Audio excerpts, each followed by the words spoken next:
ত্রেতা যুগে যখন শ্রীরামচন্দ্র অভিষেক করবেন বলে দশরথ ভেবেছেন, সেই সময় মন্থরা কুমন্ত্রণা দিল কৌশল্যাকে যে শোনো, কইকেয়ীকে কুমন্ত্রণা দিল মন্থরা যে কৌশল্যার ছেলে রাম যদি হয় রাজা তাহলে সর্বনাশ হয়ে যাবে অযোধ্যার, তোমাদেরকে ঘাড় ধাক্কা দিয়ে বার করে দেবে বাড়ি থেকে। বলে সে কি রে, রাম যেমন কৌশল্যার ছেলে তেমনি আমারও তো ছেলে, আমি তোর সৎ মা। বলে মা নও, সৎ মা, সেই জন্য আজকে তোমাকে মা বলে ডাকছে, কিন্তু যখনই সিংহাসনে বসে যাবে অমনি ঘাড়ে ধাক্কা দিয়ে বার করে দেবে তোমাকে। তাহলে কি করতে বলিস? কি আর বলবো, তুমি অভিনয় করো, সকলে যখন আনন্দ করবে তোমার ঘর অন্ধকার করে দিয়ে তুমি কান্নাকাটি জুড়ে দাও। রাজা দশরথ এসে বলবে যে কইকেয়ী তুমি কাঁদছো কেন? সেই সময় তুমি খুলে বলবে মনের কথা যে আমি দুবার আপনাকে প্রাণে বাঁচিয়েছি, তাই দুটো পাওনা আমার রয়েছে, পাওনা গন্ডা মিটিয়ে দিন, আমি আর আপনার সঙ্গে কোনো কথা বলবো না। মায়েরা এটা জানেন তো, কইকেয়ী কিন্তু দশরথকে দুবার বাঁচিয়েছিল। এইসব কথাগুলো কিন্তু আমাদের সবার জানা থাকে না। আমরা জানি কইকেয়ী হচ্ছে একটা বাজে মহিলা, ওই কইকেয়ীর জন্যই রামচন্দ্র 14 বছর বনে বনে ঘুরেছে। ওই কইকেয়ী নামক সৎমা যদি না থাকতো তাহলে রাম কি বনে যেত? এই বাজে লোক। কইকেয়ী সম্পর্কে আমাদের এরকম ভুল ধারণা রয়েছে। ভুল ধারণা বলছি এই জন্য যে রাজা দশরথের যতজন স্ত্রী আছে আমার মনে হয় স্বামী সেবার দিক থেকে সর্বশ্রেষ্ঠ হচ্ছেন মা কইকেয়ী। আপনারা একটু রামায়ণ পড়ে দেখবেন, রাজা দশরথের স্ত্রীর সংখ্যা কয়টি? কজন স্ত্রী রাজা দশরথের? 3 জন। তো এই 3 জন হচ্ছে শ্রেষ্ঠ। এই 3 জন ছাড়া আরো তার স্ত্রী ছিল, তাদের সংখ্যা শুনলে মাথা ঘুরে যাবে, না বলাই ভালো। 750 সংখ্যা হচ্ছে 750, কিন্তু প্রধানা স্ত্রী হচ্ছে 3 জন, তাই তাদের নাম জানা যায়, বাকি সবার নাম জানা যায় না। তো সেই 3 জন প্রধানা স্ত্রীর মধ্যে কইকেয়ীকে আমি শ্রেষ্ঠ কেন বলছি না, যখন সম্বরাসুরের সঙ্গে রাজা দশরথের যুদ্ধ হয়েছিল, এমন বাণ মেরেছিল সম্বরাসুর, সারা অঙ্গ ক্ষত বিক্ষত হয়ে হয়ে একদম মরণাপন্ন অবস্থা। সেই সময় রাজবৈদ্য বলেছিল 5 মিনিট অন্তর ওষুধ দিতে হবে, নইলে রাজা মারা যাবে। তখন কোন স্ত্রী স্বীকার করেনি গায়ে ওষুধ দিতে। মা কইকেয়ী বলেছিলেন আমি খাওয়া ত্যাগ করলাম, আমি ঘুম ত্যাগ করলাম, 5 মিনিট অন্তর আমি রাজার গায়ে ওষুধ দেব, কারণ রাজা বাঁচলে তবে আমার সীতার সিঁদুর বাঁচবে। মা কইকেয়ী ওইভাবে কষ্ট করে জেগে জেগে ওষুধ খাইয়ে খাইয়ে, ওষুধ মাখিয়ে মাখিয়ে রাজাকে ফিরিয়েছেন। রাজা দশরথ বললেন কইকেয়ী তুমি আমাকে মৃত্যুর ঘর থেকে ফিরিয়ে আনলে, বলো তুমি কি চাও? কইকেয়ী বললেন আপনি তো আমার স্বামী, যখন যা লাগবে চেয়ে নেবো, এখনই কি করে বলবো কি চাই? আমাকে কিছু পাবার জন্য আমার সেবা করিনি, সেবা করা আমার ধর্ম, তাই করেছি। আপনার কাছে কিছু পাবো বলে আমি সেবা করিনি। ছেলেকে যখন মা খাওয়ায়, ছেলের কাছে কিছু পাবে বলে মা খাওয়ায়? ওই ছেলেকে সেবা করা মায়ের ধর্মের মধ্যে পড়ে, মায়ের অন্তর থেকে সেটা করে। তেমনি স্বামীকে যখন স্ত্রী সেবা করে, ওটা তার কিছু পাওয়ার আশায় নয়, ভালোবাসার জন্য। ঠিক আছে ঠিক আছে, যদি কিছু লাগে চেয়ে নিও, আমি কিন্তু দেবার ইচ্ছা রইল, কারণ তুমি আমার প্রাণ বাঁচিয়েছ। আর একবার রাজা দশরথের একবার নখের গোড়ায় এমন ফোঁড়া হয়েছিল, সেটা কিছুতেই ওষুধে সারছিল না। রাজবৈদ্য বললেন ওষুধে যদি না সারে তো টোটকায় সারবে। কি টোটকা করেছিলেন? উত্তপ্ত লালাযুক্ত মুখের মধ্যে এই হাতটি দিলে ফোঁড়াটি ফাটবে। তখন কোন স্ত্রী, ওই যে 750 জন স্ত্রী শোনা যায়, প্রধান স্ত্রী 3 জন, কোন স্ত্রী স্বীকার করেনি, কারণ সবাই রাজকন্যা, একটা ঘেন্নার ব্যাপার, ফোঁড়াকেও মুখের মধ্যে নেবে। কিন্তু মা কইকেয়ী বলেছিলেন আমার স্বামী বাঁচলে তবে আমার সম্মান, ওই ঘৃণ্য কাজ আমি রাজকন্যা হয়েও করব যদি আমার স্বামী প্রাণ বাঁচে। তাই মা কইকেয়ী যখনই নিয়েছিল ওই ফোড়া মুখে ফেটে গিয়েছিল, রাজা বেঁচে গেছিলেন, দ্বিতীয়বার মৃত্যুর ঘর থেকে ফিরলেন। তখনও বলেছিল কইকেয়ী তোমার কি লাগবে বলো, আমি আরেকবার বাঁচলাম তোমার জন্য। কইকেয়ী বললেন আমি স্বামী সেবা করেছি ভালোবাসার জন্য, কিছু পাবার আশায় নয়, তবে আপনি তো আমার স্বামী, কিছু লাগলে আমি চেয়ে নেব। এই কথা কিন্তু আড়াল থেকে শুনে ফেলেছিল মন্থরা। আজকে তাই মন্থরা মনে করিয়ে দিচ্ছে তুই 2 বার রাজাকে বাঁচিয়েছিস, 2টো পাওনা বাকি আছে, এই হচ্ছে সুবর্ণ সুযোগ। সবাই যখন আনন্দ করবে রাম রাজা হবে বলে, তুই অন্ধকার করে দিয়ে বালিশ বুকের মধ্যে নিয়ে কাঁদবি। রাজা দশরথ এসে জিজ্ঞাসা করলে তুই বলবি যে আমার পাওনা গন্ডা মিটিয়ে দিন, 2 বার আপনাকে জমের ঘর থেকে ফিরিয়ে এনেছি, 2টো জিনিস চাই, দিলেই আমার শান্তি। তাই ঘটল। মন্ত্রার শেখানো কথা বলে দিলেন কইকেয়ী। যখন দশরথ এসে দেখলেন সব ঘরে আলো জ্বলছে, কিন্তু কৈকেয়ীর ঘর অন্ধকার। কি হয়েছে কৈকেয়ী? তুমি যে আমাকে প্রাণে বাঁচিয়েছো জীবনে দুবার। সত্যবানকে বাঁচিয়েছে সাবিত্রী, নলকে বাঁচিয়েছে দময়ন্তী, বেহুলা, লক্ষিন্দরকে, কিন্তু একবার করে। আর তুমি যে আমাকে দুবার বাঁচিয়েছো। বলে শোনো শোনো স্বামী, দুবার যেহেতু তোমায় বাঁচিয়েছি, দুটো জিনিস আমার পাওনা আছে, দাও, আর আমি কোনোদিন কাঁদবো না। তা আমার রাম রাজা হবে আগামীকাল, এই আনন্দ সবার করছে, তুমি এখন কি চাইছো আমার কাছে? ওই জন্যই তো এখনই না চাইলে কালকে তুমি আর দিতে পারবে না, এখনই দাও। কি চাইছো বলো কৈকেয়ী? প্রথম কথা হলো ওই রামচন্দ্রকে তুমি 14 বছরের জন্য বনবাসে পাঠাও।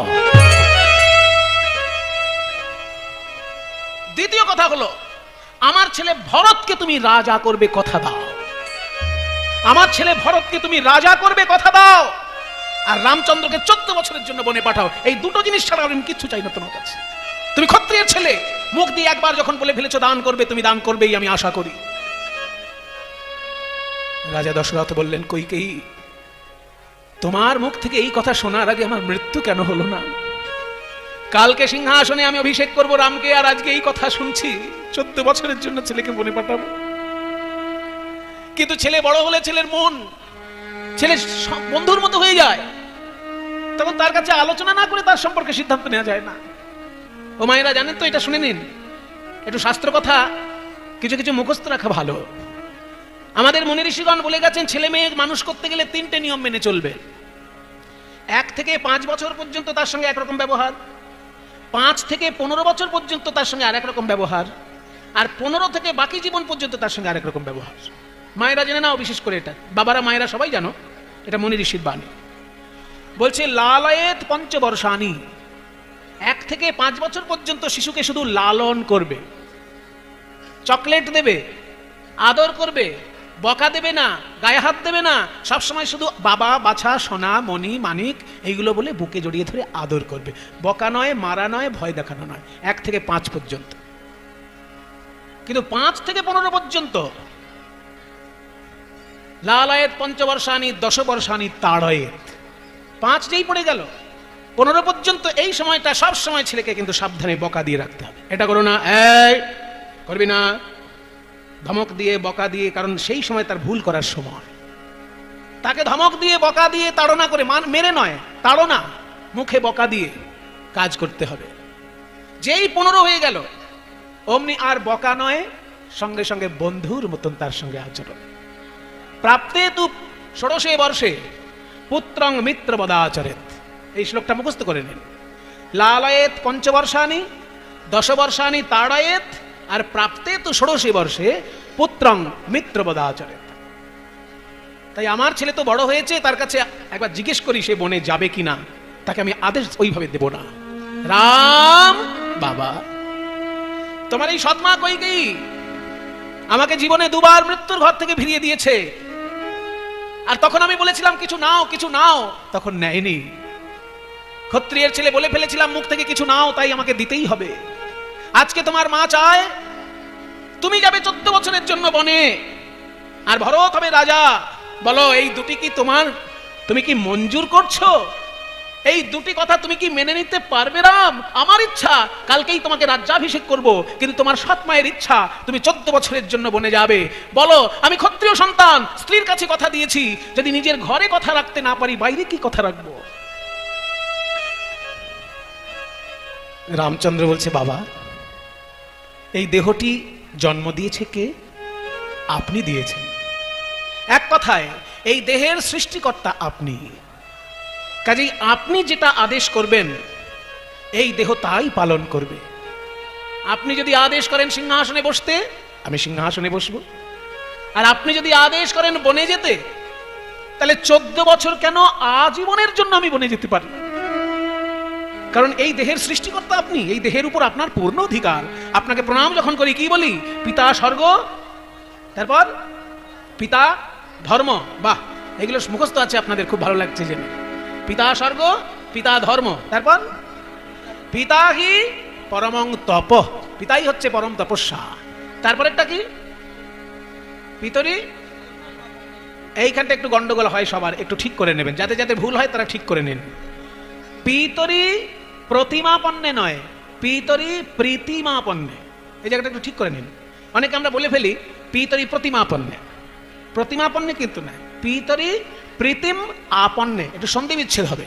প্রীতি মানে ভালোবাসা, আপন্ন মানে যুক্ত হলে।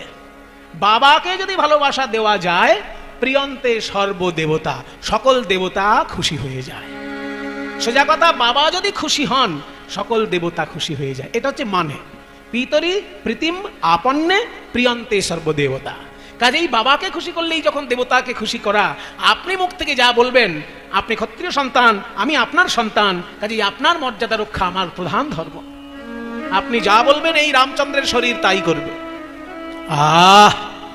এইবার আমি মরেও শান্তি। আমার ছেলের মতো ছেলে যেন ঘরে ঘরে হয়, বাবার সম্মান রাখার জন্য প্রাণ ব্যাকুল, যার অসহ্য কষ্ট সহ্য করবে যে বাবার সম্মান রাখার জন্য, সেই রকম ছেলে যেন ঘরে ঘরে হয়। ঠিক আছে রাম, আমি তোমার সৎ মায়ের হয়ে তোমায় আদেশ দিচ্ছি, তুমি 14 বছরের জন্য বনবাসে যাও। যতদিন তুমি বনবাস থেকে না ফিরবে ভরত হবে রাজা। আর বনবাস থেকে যখন ফিরবে, আমি তখন হয়তো সশরীরে থাকবো না। সেই সময় তোমরা 4 ভাই 4টে অঞ্চল ভাগ করে নিয়ে স্বাধীনভাবে শাসন করবে। যাও, বনবাসে যাও। রামচন্দ্রকে আদেশ দিয়ে দেওয়ার পর থেকে এই দশরথ হয়ে গেলেন অসুস্থ। রামচন্দ্র যখন বনে গেলেন, দশরথ পরলোক গমন করলেন। সেই সময় ভরত ছিল না বাড়িতে, ভরত ছিল মামার বাড়ি। কারণ ভরতের চোখের সামনে কিছুতেই রামচন্দ্রের বিদায় হতে পারত না। মন্থরা এত কুটিল যে ভরত মামার বাড়ি গেছে বলেই এই সুযোগটা কাজে লাগিয়ে দিল। যখন দশরথ পরলোক গমন করলেন, সেই সময় মামার বাড়ি থেকে ভরতকে আনানো হলো। এবং ভরত এসে দেখে বাড়িটা যেন একদম ভূতের বাড়ি হয়ে গেছে। রাজবাড়ি তো নয়, যেন ভূতের বাড়ি। রামচন্দ্র বাড়িতে নেই। রামচন্দ্র বনে গেছে বলে লক্ষণ গেছে বনে, আর লক্ষণ গেছে বলে সীতা মাও চলে গেছে বনে। রাজবাড়ি যেন আজকে ভূতের বাড়ি। তাই আজকে দুঃখ পেয়ে ভরত বলছে, কে করলো আমার এই বাড়ির এই অবস্থা? এত সুন্দর রাজপ্রাসাদকে ভূতের বাড়িকে পরিণত করলো। সুমন্ত্র বলছে, শোনো ভরত, চিৎকার করে কথা বলো না, এত ভয়ঙ্কর কাজ ঘটে গেছে তোমার মায়ের জন্য। হ্যাঁ, আমার মা, আমার মাই কাণ্ড করেছে। তোমার মায়ের ইচ্ছায় রামচন্দ্র 14 বছরের জন্য বনে গেছে, আর আপাতত তুমি এই অঞ্চলের রাজা। আমার মা সঙ্গে সঙ্গে মায়ের কাছে ছুটে গিয়ে বলছে, মা, আমি তোমাকে অসম্মান করতে পারি না, কিন্তু একটা কথা মনে রেখো, ইতিহাস তোমাকে ক্ষমা করবে না। ভারতবর্ষের ইতিহাস তোমাকে ক্ষমা করবে না। আর তোমার মতো মায়ের সন্তান বলে আমি শত শত ভালো কাজ করলেও লোকে আমাকে বলবে কৈকেয়ীর পুত্র। কিন্তু গুরুজন যদি পাপ করে, প্রায়শ্চিত্ত করতে হয় ছেলে মেয়েদেরকে। তাই তুমি করেছো পাপ, আর প্রায়শ্চিত্ত করব আমি। রামচন্দ্রকে ফিরিয়ে আনার জন্য আমি চললাম বনে। ভরত চলল রামচন্দ্রকে ফিরিয়ে আনার জন্য। দাদা, ওহে দাদা,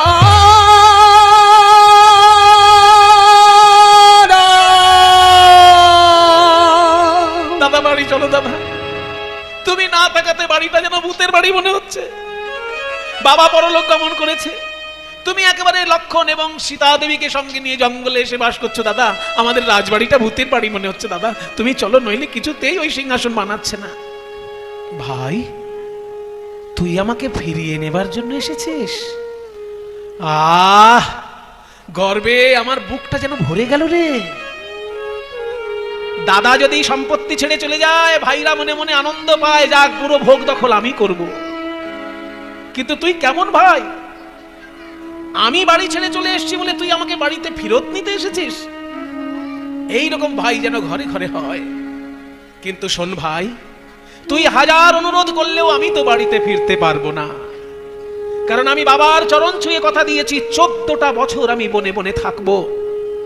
যদি আমি 14 বছরের একদিনও আগে বাড়ি চলে যাই, আমি মিথ্যেবাদী হয়ে যাব। কোন দেশের রাজা যদি মিথ্যাবাদী হয়, সেই দেশের প্রজাও মিথ্যাবাদী হতে বাধ্য, পুরো দেশটাই উচ্ছন্নে চলে যায়। তাই আমি তো মিথ্যা আচরণ করতে পারবো না। আমার জীবনে ভাই আগে না বাবা আগে? যে কোনো মানুষের জীবনে ভাই আগে না বাবা আগে? কোনটা আগে বাবা? আমরা ভাইয়ের জন্য বাবাকে পাই না বাবার জন্য ভাইকে পাই? তাহলে বাবার জন্যই আমরা ভাইকে পাই। বাবা না থাকলে তো ভাই পাবার কোনো সম্ভাবনা নেই। তাই আমাদের জীবনে আগে বাবা, তারপর ভাই। তুই আমাকে অনুরোধ করছিস বাড়িতে ফিরে যাবার জন্য, কিন্তু বাবা আমাকে আদেশ করেছে 14 বছর বনে থাকার জন্য। তাহলে আগে আমার কোনটা? আগে আমার 14 বছর বনে বনে ঘোরা, যতই কষ্ট হোক, যদি আমার মৃত্যু হয় 14 বছর আমি বনে থাকবো, তারপরে আমি তোর অনুরোধ রক্ষা করার জন্য বাড়িতে ফিরবো, কথা দিলাম ফিরবো আমি বাড়িতে। দাদা তুমি কিছুতেই যাবে না? আমি তোমার পায়ে ধরছি দাদা, আমার মুখের দিকে তাকিয়ে একটুখানি নরম না। বাবার কথা আমি কিছুতেই অমান্য করতে পারবো না। 14 বছরের একদিন দেরি করব না। 14 বছর ক্ষণ, যেই শুভক্ষণে 14 বছর সম্পূর্ণ হবে, সেই শুভক্ষণেই আমি অযোধ্যা যাব, কথা দিলাম, কিন্তু একদিনও আগে নয়। দাদা তুমি যখন যাবে না বলছো, তাহলে এই যে আমি পাদুকা এনেছি, এই পাদুকায় একটু চরণ রাখো। সোনার সিংহাসন আলো করে থাকবে তোমার পাদুকা, আর তোমার রাজ্যে যাতে বিশৃঙ্খলা না হয়, তাই তোমার ভাই ভরত নিচে কুশের আসন পেতে বসে রাজ্য পরিচালনা করবে। সিংহাসনে থাকবে পাদুকা, আর মাটিতে কুশাসনে থাকবে ভরত। এইভাবে 14টা বছর ধরে শাসন হলো অযোধ্যা।